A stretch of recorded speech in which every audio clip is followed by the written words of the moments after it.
Hello friends, welcome back to our channel. ഇന്നൊരു കുട്ടി വ്ലോഗാണ്. ഏട്ടനും ഫാമിലിയായിട്ട് കൊല്ലത്ത് ഡ്രസ്സ് എടുക്കാൻ പോവുകയാണ്. ഉച്ചയ്ക്ക് നല്ല വിശപ്പായതുകൊണ്ട് നേരെ ഫുഡ് അടിക്കാൻ പോയി. എങ്ങോട്ടാന്ന് കണ്ടില്ലേ? ആദ്യം തന്നെ നമ്മുടെ മെയിൻ ഐറ്റം പറഞ്ഞു, പിന്നെ കണ്ടില്ലേ കക്കയിറച്ചി. അത് കഴിഞ്ഞപ്പോഴേക്ക് കപ്പയും കറിയും ഒക്കെ വന്നു.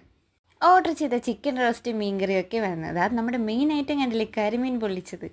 കിടിലൻ ടേസ്റ്റ് ആയിരുന്നു. വാഴയിലെല്ലാം ആയതുകൊണ്ട് പ്രത്യേകിച്ച് പറയേണ്ട കാര്യമില്ലല്ലോ. അങ്ങനെ ചോറൊക്കെ കഴിച്ച് ഓൾമോസ്റ്റ് എല്ലാം കംപ്ലീറ്റ് ആക്കിയിരിക്കുന്നു. ഇനി ഞങ്ങൾ അവിടെ നിന്ന് ഇറങ്ങുകയാണ്. പോകുന്ന വഴിക്ക് അച്ഛൻ കുറച്ച് പുസ്തകങ്ങൾ വായിക്കാൻ വേണ്ടി തന്നിട്ടുണ്ടായിരുന്നു. കൊല്ലത്തെത്തിയപ്പോഴേക്ക് ചേട്ടത്തീനെയും ചേട്ടത്തിയുടെ അമ്മേനെയൊക്കെ കണ്ടുമുട്ടി. അങ്ങനെ അവരെയും പിക്ക് ചെയ്ത് നേരെ സിൽക്സ് വേൾഡിലോട്ട്. ഡേ നിൽക്കുന്ന കുട്ടി പിശാശ്. ഗായ്സ്, അവിടെ വെച്ച് ഞാൻ ഗോവിന്ദ ചാമയെ കണ്ടുമുട്ടി. നിങ്ങൾ കണ്ടില്ലേ? അങ്ങനെ അവിടുത്തെ പർച്ചേസ് ഒക്കെ കഴിഞ്ഞ് ഞങ്ങൾ ഇറങ്ങുകയാണ്. ഇനി നേരെ ആർക്കെ വെഡിങ് മാളിലേക്ക്. ഇതാണ് കണ്ണൻ ചേട്ടൻ. മൈക്കിൾ ജാക്സൺ ആവാൻ നോക്കിയത്, പക്ഷെ ഫ്ലോപ്പായി പോയി. കെട്ടിക്കാറായിട്ട് രണ്ടാൾക്ക് കുട്ടികളെ മാറിയിട്ടില്ല. ഇതാണ് എൻ്റെ ചേട്ടത്തിയും ചേട്ടനും. ഇപ്പൊ ആ കുട്ടിയായിട്ട് നിൽക്കുന്നതാണ് ചേട്ടത്തിയുടെ അമ്മ. ഇപ്പോഴും കുഞ്ഞു മനസ്സാ. നേരത്തെ പറഞ്ഞ കുട്ടി പിശാച് ദാ നിൽക്കുന്നത് ഇതെന്റെ നാത്തൂനാണ്. അങ്ങനെ നാത്തൂൻ ചേട്ടൻസും കൂടി കണ്ണാടി വെച്ച് കളിക്കുവാണ്. അവിടെ നിന്ന് ഇറങ്ങി വീട്ടിലെത്തിയപ്പോൾ അമ്മയുടെ വക ബിരിയാണി. അപ്പൊ ഇന്നേക്ക് ഇത്രയേ ഉള്ളൂ. അടുത്ത വ്ലോഗിൽ കാണാൻ. ടാറ്റാ.